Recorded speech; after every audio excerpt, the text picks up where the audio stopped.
Assalamualaikum warahmatullahi wabarakatuh. Selamat pagi, selamat siang, selamat sore, selamat malam.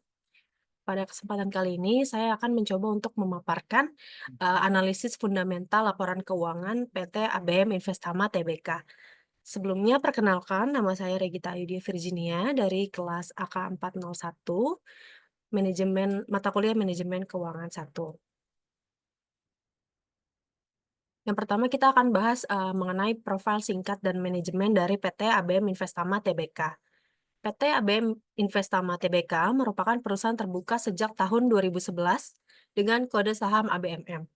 PT ABM Investama Tbk adalah perusahaan energi terintegrasi yang melakukan investasi strategis di sektor terkait antara energi, antara lain sumber daya atau resources, jasa atau service, dan infrastruktur. ABM menyediakan solusi energi terintegrasi dengan bisnis sinergi yang berfokus pada 3 unit bisnis utama, yaitu produksi batu bara, jasa kontraktor pertambangan, dan solusi tenaga listrik yang didukung oleh 2 komponen bisnis penting, yaitu jasa service engineering dan logistik terintegrasi. PT ABM Investama Tbk merupakan bagian dari perusahaan grup PT Tiara Marga Trakindo yang fokus pada investasi strategis dengan solusi pertambangan dan energi terintegrasi. Perusahaan ini didirikan pada tanggal 1 Juni 2006 dengan nama PT Adiratna Banu Makmur dan berganti nama pada tahun 2009 setelah diakuisisi oleh TMT. Perseroan memiliki 6 anak perusahaan langsung, yaitu PT Cipta Kridatama, PT Reswara Minergi Hartama, PT Sanggar Sarana Baja, PT Cipta Krida Bahari, PT Anzara Janitra Nusantara, dan PT Prima Wiguna Parama, serta 18 entitas anak tidak langsung. Selanjutnya kita akan masuk ke kondisi likuiditas, solvabilitas, dan rentabilitas. Untuk kondisi likuiditas, rasio lancar angkanya adalah 1,6. Rasio lancar perusahaan mencapai 1,6 kali di tahun 2022 yang menunjukkan bahwa perusahaan memiliki aset lancar 1,6 kali lebih besar dari kewajiban lancarnya.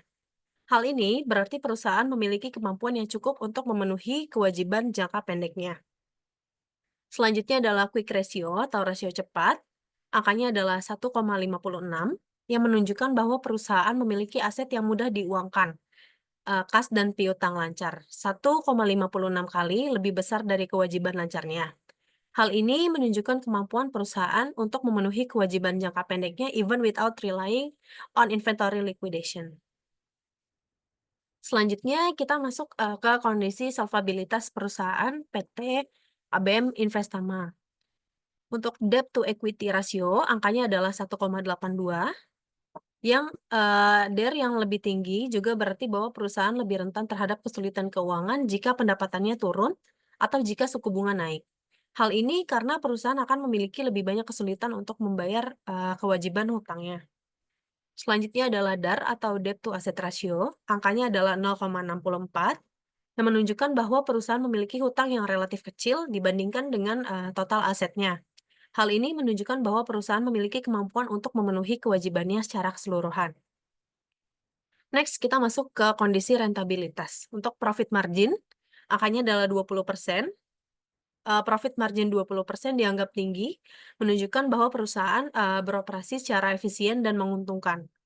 Selanjutnya adalah return on equity, angkanya adalah 31%. Untuk return on equity, angka 31% dianggap baik, menunjukkan bahwa perusahaan mengelola modalnya secara efisien dan menghasilkan keuntungan yang sehat bagi investornya. Selanjutnya kita akan masuk ke topik kondisi kesehatan laporan keuangan PT ABM Investama Tbk pada tahun 2022. Yang pertama kita masuk ke neraca. Untuk aset, total aset perusahaan mengalami kenaikan dari 1.036.704.159 rupiah pada tahun 2021 menjadi 1.224.524.972 rupiah di tahun 2022. Hampir di semua aset perusahaan mengalami kenaikan. Faktor utama dari kenaikan aset ada di kas, setara kas, piutang pihak ketiga, dan juga uang muka. Selanjutnya adalah kondisi liabilitas. Untuk total liabilitas perusahaan juga mengalami kenaikan dari Rp679.815.042 di tahun 2021 menjadi Rp791.596.895 di tahun 2022. Hal ini terutama disebabkan oleh kenaikan di utang pihak ketiga dan juga utang bank. Selanjutnya adalah ekuitas. Ekuitas perusahaan mengalami kenaikan sebesar Rp187.820.813. Hal ini disebabkan oleh meningkatnya laba perusahaan pada tahun 2022. Selanjutnya kita masuk ke laporan laba rugi. Untuk pendapatan perusahaan mengalami kenaikan dari tahun sebelumnya. Hal ini bisa terjadi karena perusahaan menerima pendanaan dari pihak ketiga dan tingginya penjualan. Selanjutnya adalah laba bruto. Laba bruto perusahaan mengalami kenaikan 2 kali lipat dari tahun sebelumnya yang diakibatkan dari efisiensi beban pokok penjualan. Selanjutnya adalah laba bersih. Laba bersih perusahaan juga mengalami kenaikan 2 kali lipat yang disebabkan oleh meningkatnya pendapatan perusahaan dan rendahnya biaya operasional. Selanjutnya adalah laporan arus kas. Untuk arus kas operasi perusahaan mengalami kenaikan dari Rp110.893.908 di tahun 2021 menjadi Rp141.746.133 di tahun 2022. Hal ini disebabkan meningkatnya pendapatan perusahaan dan besarnya kas yang ada di perusahaan. Untuk arus kas investasi juga mengalami kenaikan di tahun 2022. Hal ini disebabkan karena adanya pembelian aset perusahaan di tahun 2022.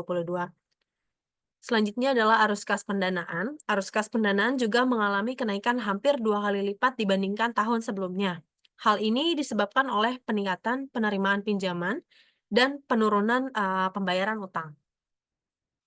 Jadi untuk kesimpulannya, secara keseluruhan kondisi keuangan PT ABM Investama Tbk menunjukkan kondisi keuangan yang sehat. Hal ini bisa dilihat dari banyaknya hal yang mengalami kenaikan secara signifikan. Perusahaan memiliki likuiditas yang cukup, solvabilitas yang kuat, dan juga profitabilitas yang moderat. Berikut untuk sumbernya dapat saya ambil di ptabminvestama.com dan juga link berikut. Terima kasih, sekian presentasi dari saya. Kurang lebihnya mohon maaf. Assalamualaikum warahmatullahi wabarakatuh.